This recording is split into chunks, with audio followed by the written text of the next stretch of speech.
Yesu ariko arakora ibitangaza mu isi, ariko arabikora no mu ishengero rya Hope Church. Impumyi zirahumuka, ibifamatu birumva, abatabona barabona, abatavyara baravyara. Nawe urashaka kuronka igitangaza cyawe no munsi? Kwirikirana ikiganiro ivyo Yesu akora mushikirizwa n'ishengero rya Hope Church. Hope Church ikorera mu Caramagahahe, wururutse bisi ku G11 ucuduga ku G12 hafi y'ikibuga kwibarabara bita iry'amabeni, abandi bakahita kumbaho hafi y'uruzi Gikoma.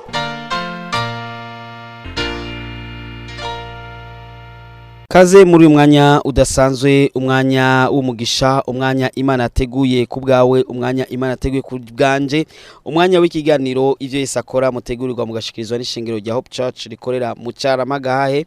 Nkuko mavyumvise ni kwibarabara rikurikirana n'ibarabara rya 11, ibarabara bita iry'amabeni riri hafi y'uruzi Gikoma. Ego turagwaye kaze rero ku munsi wejo niho tuzoba tuko turasengera abantu bafise imitwaro iyi n'iyindi. Mukama rero muri kumwe na Pasteur Jackson Nkeshimana. Uyu mwanya rero tugiye tubakaje kukumva amajambo y'Imana, n'amajambo y'Imana twavuze muri iryo shengero nyene rya Hope Church. Maze nitwaiza kumva ijambo ry'Imana turaza gusengera nimba ufise umutwaro uyu cyangwa ubundi. Inyuma rero yayo majambo y'Imana no kugusengera tuca tumva intahe z'ivyo Yesu ariko arakora mu ishengero rya Hope Church. Kaze rero mumve ayo majambo y'Imana, nawe wumve ko ari gwawe, nubwo ari amajambo twavuze mu ishengero wumve ko tuko turayavuga ku bwawe, nawe inyishu wumve ko ari wewe ugiye kuyakira. Yesu abahezagire. urashaka kwama ukurikirana ubutumwa bwiza bwa Pastor Jackson Nkeshimana ku telefone yawe? Ja kuri YouTube wandike Pasteur Jackson Nkeshimana, urasanga ko ubutumwa hamwe n'ubwo yavuze kera. Ntibibagire kugira subscribe canke sabone, wibuke kubusangiza n'abandi. Imana yonanirwa yovuga ngo vraiment ngo ahantu muri basimbona ko no mukura ntuzenya, ariko aho igushira harahari, aho igukura nubwo ho bari ku birometero 500 umanuka, izo gushira hejuru metero 1000. Ntaco bitwaye. Uburebure bw'ingorane yawe bungana n'uburemerezi bw'inyishu. No, uburebure bw'ingorane yawe bungana n'uburemerezi bw'inyishu yawe. Yosefu hacatera rero yanzara. Iyo nzara yari komesha. Kandi iyo nzara buriya yabaye mu bihugu byose by'isi yose kubwa Yosefu n'umuryango wa Yakobo. Nimutabizi. Buriya hari ibintu biba kubwa wowe utabizi. Matara mazimisi adacika. Usanga ari kubera jewe. Usanga ari kubera Jackson. Usanga ari kubera nde? Uracibuka izina ryawe ndari kwibutsa. Usanga ari kubera nde? No, amazi arashaka gukama mu quartier kubera. No, hari ibintu biba bibi cyangwa byiza nibipfa kuba. Biba kubwa abantu runaka. Abantu special batwebwe. Bande. No, izina ryawe ndari kwibutsa. Ba Jackson. Hari ibintu biba ukabona ngo ni bibi. Hari n'igihe avuga amasasu mu quartier. Kumbe ni kubewe. Sashoboka. Urashaka kubutaho rusenga mu ijoro ukijyamira. Mbwa isoro zivuze. Sha. Iminota 20 urayisenga. Mana nukuri. Ibuka amashikano nagutangiye Mana. Oh Mana, ibuka kandi Mana. Nona nangalwa ye Mana. Yo haleluya Mana. Mana urabona. Mugareka insoro ntizivuge. Utugarama. Umudama kuvyo cyangwa umugabo akuvyo ngo ndarushe. Ariko masasa avuze ntiwibuka kurusha. Urihana n'icyaha Bwana Sfesana. Inzara iratera mu isi yose, itera Kanani. Jambo Imana yavuga kuri Yosefu. Zanzozi Yosefu yabona zigomba zishike. Ya masezerano Imana yagusezeraniye agomba shike. No, bya bindi Imana yavuze kuri wawe bigomba bishike. Ejo ni kera. No, ejo ni kera. No, nuno musi nyene. wagira uvuga ngo ejo sikera. No, ejo hose ni kure. Nuko utavyumva. Ejo hose ni kure. Nuno musi nyene kutavyumva. Hallelujah. Uno musi biraza gucika. Ikintu cyawo uko wagisavye kirashitse. Uyu niwo mwanya rero Imana igize neza kuri Yosefu. Imana ihezagira abantu bafite amazina atangwa na J cyangwa J. Nkaba Jackson, nkaba Okay, Joseph mu Kirundi ni Yosefu, abatangwa na ye basi. Nabaye, kuko n'umunsi wabo no munsi. Hallelujah. Hallelujah. Yosefu haragera igihe inzara rero yateye. Ikibazo cyabaye ikibazo. Yakobo mbarikiwa yahezagiwe mbere umuntu acitwa Yakobo asigaye yitwa Isirayeli. Murazi ko twavyize. Avuze ati bahungu bare Yubeli ba Simeyoni ba Dani ba Gadi ba ati none saba petit tufanye ayi tutakufana njala hapo change. Inzara iratwica tugire gute? Ati numvise ko muri Egiputa hari amasumo. Numvise ngo muri Isirayeli hari amasumo. Nako muri Afrika ngo hari amasumo. Numvise ngo hahandi asuzuguritse ngo hayibutswe. Hallelujah. No, nuravyumva. Egiputa murazi ko ari ubugaragwa kandi benshi Egiputa bagereranya na Satani. Afrika kugeza uno munsi iri mu mibabaro ntangere. Ndagendayo atubwira ati buriya ibintu byose byanditse muri Bibiliya uravye byanditse ku ga Afrika. Mwebwe mubuze ubutumwa bwiza abantu baragumva kuko ibintu byinshi biri ngaha mwe bibabako. Havuzwe inzara Afrika murazi inzara icyarico. Havuzwe ugwango Afrika murazi ugwango gwari. Bavuze Satani murazi wariwe. Kandi bavuze uburozi murazi byari byo. Bavuze ngo abadayimoni ati wacu nta muntu agora amadayimoni. Umuntu agwaye amadayimoni ariko arasimbagurika bacamujana kwa muganga. Swata gakira canga gapfa kuko ntibavyizera ko bibaho. Byo kubohoka ngo abantu baraboshwe n'ibintu bobo ni technique ni technologie ni science biramaze. Ibyo kuvuga ngo Satani ibyo kuvuga ngo Imana ifashe igufashe mu wiki. Kwinja bazifise imiduga barafise inzu barafise igufashe mu wiki. Ntagwango ntanzangano ko abantu nibabana buri abantu babana bibagirana inzangano. Umuntu wese ni kivyake maisha yake. Sasa ibintu byo muri Bibiliya tubasomeye ngo barabyumviriza nk'inkuru zisanzwe bakirenganira. Atari kuma abanyafrika mwebwe ntimukeneye kwiga theology kuko ubuzima bwanyu bwonyene ni theology irakwiye. Kandi n'ukuri Afrika risuzuguritse buriya we warusuzuguritse sinzi ko arubizi. Waboneka nk'umuntu ari hasi ariko harageza aho biyumvira kuza gusuma iwawe noneho. Afrika yaronse kuba ikigega cy'isi yose igomba kuza kugurira muri Afrika muri Egiputa kubera iki? Kubera hahonyoye umuntu adasanzwe. No, kuba Yosefu yinjiye muri ico gihugu ntibyari bisa kuri je etablissement kubona bagiye kuyiga ko si bisanzwe. Igiye kugirirwa neza kubera ari wowe uhiga. Kajya kazi kubera ugakoramo kagiye kugirirwa neza kubera ari wowe ugakoramo. No, zijya business zigiye kugirirwa neza kubera uzikoreramo. Kuva ushikiye kuri wa mubosi nubona ko ibintu byahindutse. Igihe abandi barira mugaba akazi kiwanyu ubona bahomboka. Hagari igihe rero Yosefu nako Isirayeli arungika abahungu biwe kuja gusuma. Bagezeyo basanga lo chef ahari n'umuhungu yitwa Joseph. Asiga avuga ikinyegiputa. Maze dufate ikinyegiputa ko cyo bari Giswahili hama baba Heburayo bakaza bavuga Ikirundi. Nawe Yosefu acayigira nk'utavyumva bwana anasema nini huyu? Anasema nini huyu? Baba bakatanga bavuga ngo urumva ngo twebwe tuje tuvikanani urumva nyakubahwa nyaguhora ku ngoma barafukama nyene bakubita inkoro hasi ati tuje gusuma muri iki gihugu cyane. Yosefu yabamenye kera Reuben, Simeoni, Dani, Gadi, Neftali bose arapangara bati mugabo acabona ka Benyamini ntakabonyemo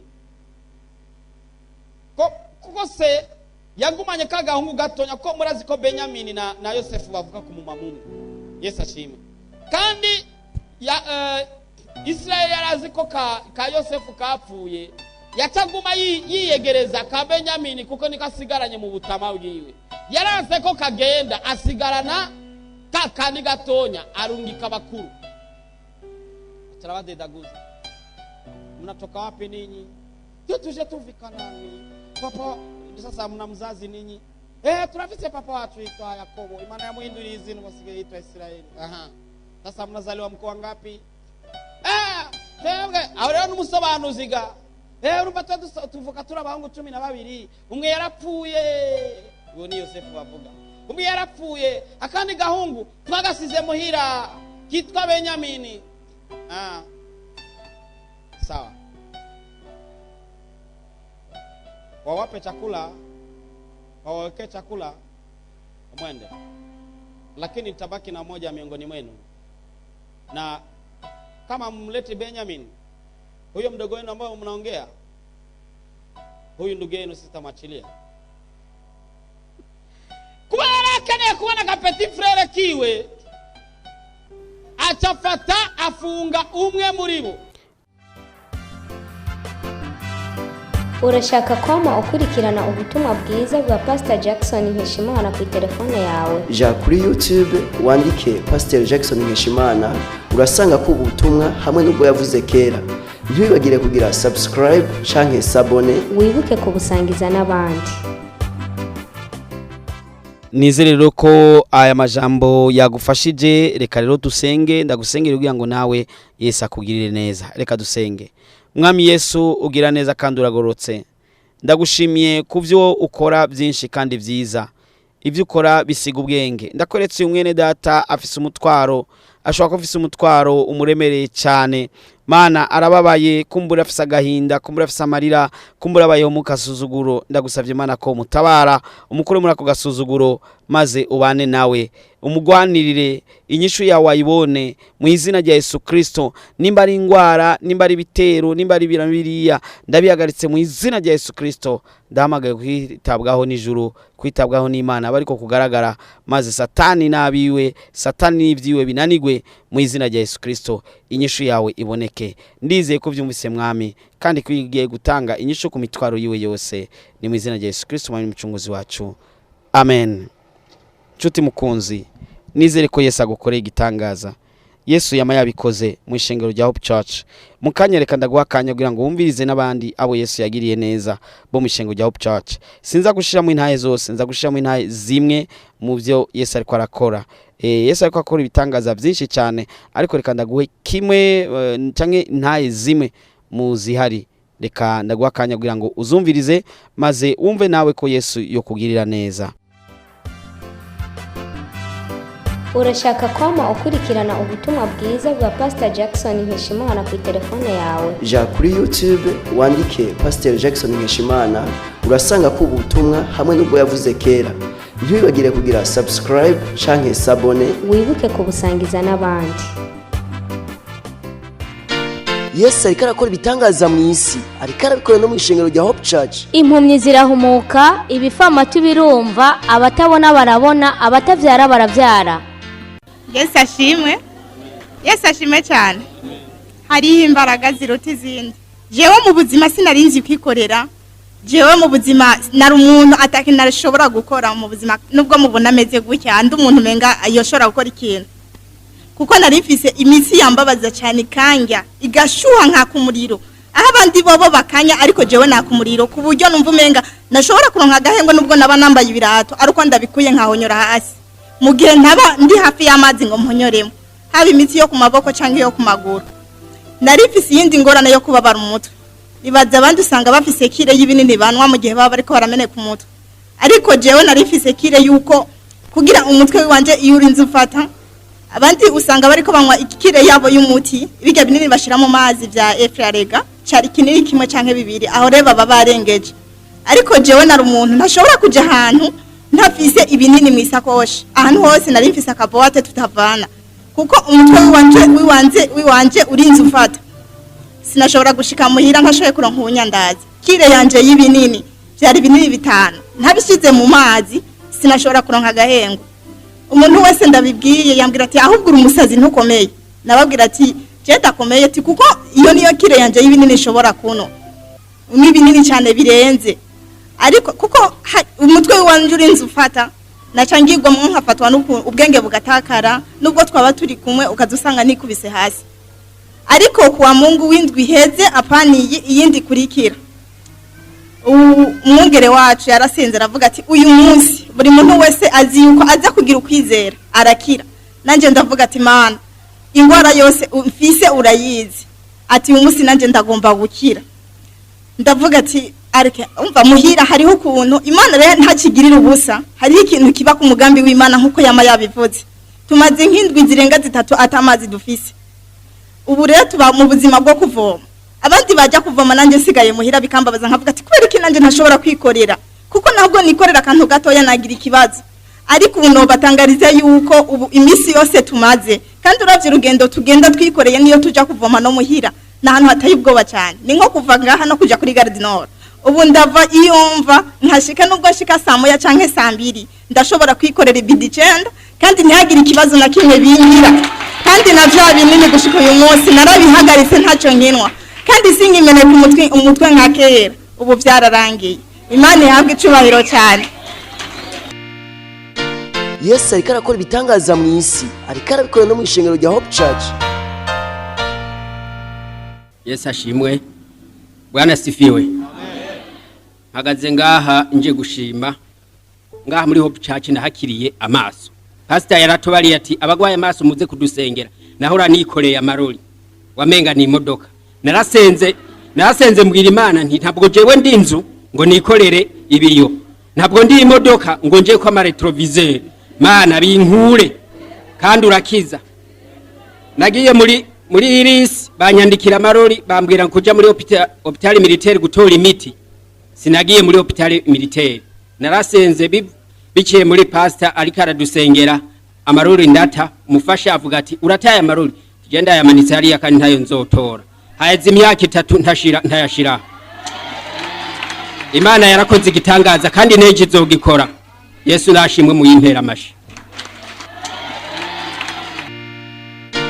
Yesu ariko arakora ibitangaza mu isi ariko arabikora no mu ishengero rya Hope Church. Yesu nashimwe nanje ngomba gushimira Imana cyane naje merewe nabi cyane amaso yaguma avamwe amarira nazinguruye Bibiliya biranka ko nsoma haguma haza amosozi kandi ndabimaranye igihe kinini bikanka ko nkanura mu maso hakagumamo ibintu mengana imisenyi amaso agahishira cyane ariko ubu rero numvise hajya duhejeje gusenga numva ya mosozi arakamye numva ameze neza Kristo. Yesu ariko arakora ibitangaza mu isi ariko arabikora no mu ishengero rya Hope Church. Bwana sifiwe. Nami nasimama hapa kushukuru Mungu kubwo gushima Imana. Namaliza miaka 5 niko nagonjwa magonjwa ya tumbo. Ndamaze imyaka 5 ngwaye ingwara yo munda. Nikigwa nikikula chakula sikia tumbo na waka moto. Igihe cyose ndiye ibifungurwa indamu nkaca numva hatsa umuriro. Nikienda kwa hospitali wakanambia sina bugonjwa yoyote nanisumbua. Ngiye mu bitaro bagacambira ko atangwara nimwe ngwaye.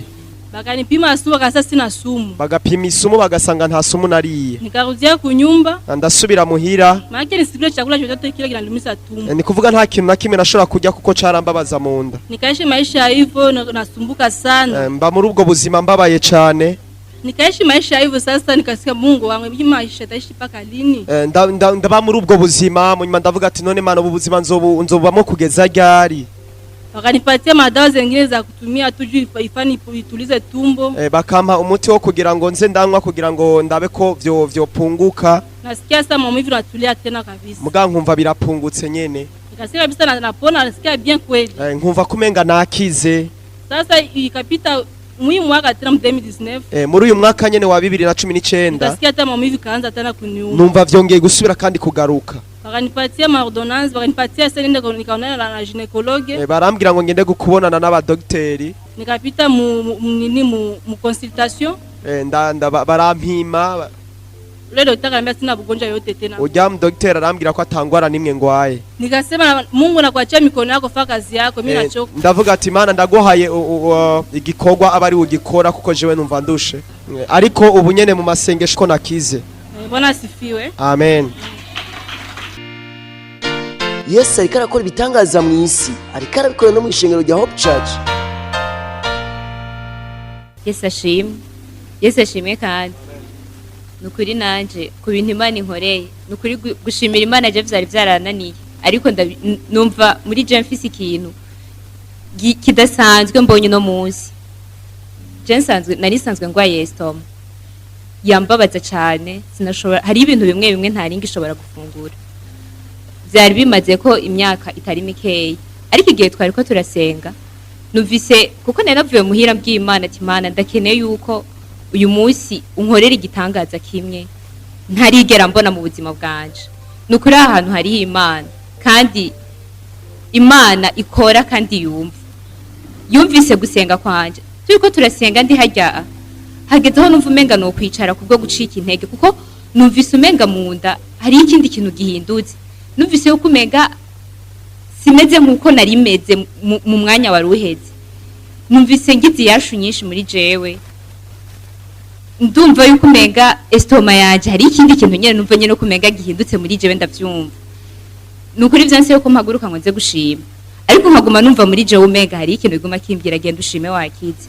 Rero je ndashimiye Imana yuko inkijije estoma, kuko nukuri hariho nkinga nakunda ntaringa ishobora gufungura, ariko uyu munsi ndazi yuko biza kugenda neza. Imana ibahezagiye. Yesu ariko arakora ibitangaza mu isi, ariko arabikora no mu ishengero rya Hope Church. Yesu ashimwe. Ndashima Imana kuba mpagaze ngaha mpejeje gukira. Naje mu gitondo mbyutse, natoye brosa ndibrosa, nari maze iminsi ngwaye iryinyo. Canumva rirandiye cyane, ndatura ijambo ati iri ntirimbuza kwibrosa ndibrosa kanje gusenga. Turimo turasenga numvise rindiye cyane, riranja gose. Ndavuga ati rigira rikirero gose. Yari yiyorobetse mugari rakize cyane. Ndabishima Imana ko ryakize. Yesu ariko arakora ibitangaza mu isi, ariko arabikora no mu ishengero rya Hope Church. Ikindi kintu shima Imana, kuva mu kwezi kwa mu ntango z'ukwa kabiri ku mwaka, narafashwe n'ingwara ntazi iyo byavuye. Kuva ico gihe ndi igitoke namara iminsi binasubiye kujya n'ikintu na kimwe. Nari naramaze kubona kumengo sinzosubira kujya igitoke. Ngeze ahantu ntashika surprise ngasanga mateza gatoke, nakubwiye ati merci sishobora kujya. Byari byamaze kuba muri jewe, nabona kumengo ni ingwara yo wanje. Dimanche iheze pani iheze iyindi yaheze. Batubwiye pastor ikaravuga ijambo hano, Imana imuhezagire cyane, kandi Imana ishishika kumugeza amavuta kumukoresha. Aravuga ati hari ingwara ushobora kuba waragize umugenzi kona kumengo ni yiwawe, igi ngwara reka kwigira umugenzi, umenye ko ubonye nigirikire. Je n'ubumengo ntibibaho ko noje gitoke. Turasenga ndavuga ati nanje ndakize, ndagiye gutanga kujya gitoke. Niho Dimanche ariko rashima nyene navuga ati mwizere ko mukize, kwizera kwabaye guki. Ndavuga ati oya sishaka kuvyemera. Umufasoni wanje dushitse muhira arambwira ngo duteke iki, avuga ati icyo ushaka cyose. Ukubera ntese igitoke ho ati je nakize ugisumira kijya. Imana ishinge cyane. Aciye asuma igitoke ndakijya, ndarameze neza, mu gitondo zikameze neza. Ndamuga ati na sasa tugiteke ndakije, ubu igitoke ndakijya. Hano mu yisomeye natembere ku muhana banagiteka, amuga ati we ntujya yo twavyibagiye ati ndagifungura. Narakiriye n'ubu meze neza no kuri yasabwe cubahiro. Yesu ariko arakora ibitangaza mu isi, ariko arabikora no mu ishengero rya Hope Church. Impumyi zirahumuka, ibifamatu birumva, abatabona barabona, abatavyara baravyara. Urashaka kwama ukurikirana ubutumwa bwiza bwa Pastor Jackson Nkeshimana ku telefone yawe? Ja kuri YouTube wandike Pasteur Jackson Nkeshimana, urasanga ko ubutumwa hamwe n'ubwo yavuze kera. Ntibibagire kugira subscribe canke s'abone, wibuke kubusangiza n'abandi. Ego barakoze cyane rero abadushikije intahe nizere ko nawe wumvise ko Yesu ariko arakora ibitangaza kandi ashobora kubikorera abari bo bose nawe arashobora kubigukorera arashobora gukorera igitangaza naho uvuka handi uvuka Yesu ntaraba nguhunzi ntaraba ngo bavuka hirya canke abava ahana hariya canke bizibi canke batizibi canke bafite amafaranga canke batayagira bose abagirira neza kandi akabitaho nawe rero Yesu arashobora kugira neza akakwitaho izo ntahe rero nizere rero ko izo ntahe zagufashije ego zagufashije ndagwaye kaze rero ku munsi wejo tuzoba turiko turasengera abantu bafise imitwaro umuntu wese afise umutwaro turamuhaye kaze ejo mu ishengo rya Hope Church ishengo rya Hope Church rano horoshe cyane uba hafi ya Carama biroroshe cyane na hantu bita kujya mabene riri hafi y'uruzi Gikoma ucuhamenya abantu ba mu micungaro ya Carama baca bahamenya ariko umuntu avuye kure reka ndamubwire urashaka gufata bisi muri ville nimba uva ruguru canke mu ntara canke ushaka buva za Kanyosha za Musaga za Gatumba za hehe urashaka gufata bisi muri ville canke ntari hose ushaka gufata bisi muri ville ayi gushikana ni ku 11 ucufata 11 ukagira intambwe nkenya gusa ukaja kwibarabara kurikirana 12 niyo dukorera uhagaze ku 12 ucubona ishengero rya Hope Church ego ni ishengero riri muri clôture imwe harimo na n'inzu ya etage niyo iri hafi ya portail maze ni etage tutaraheza tuko turubaka mugabo inzu yo hasi maze guhera ucubona iyo hejuru itarahera ni hariyo na portail ya bleu yanditse ko Hope Church uca winjira aho nyene niho kwishengero rya Hope Church tusenga gatatu ego dusenga gatatu amiga ya mbere dusenga isaha 2:15 amiga gira kabiri dusenga isaha 4:45 amiga gira gatatu dusenga isaha 10:30 ndagwaye kaze rero ku munsi wejo ntusibe ntubure kuza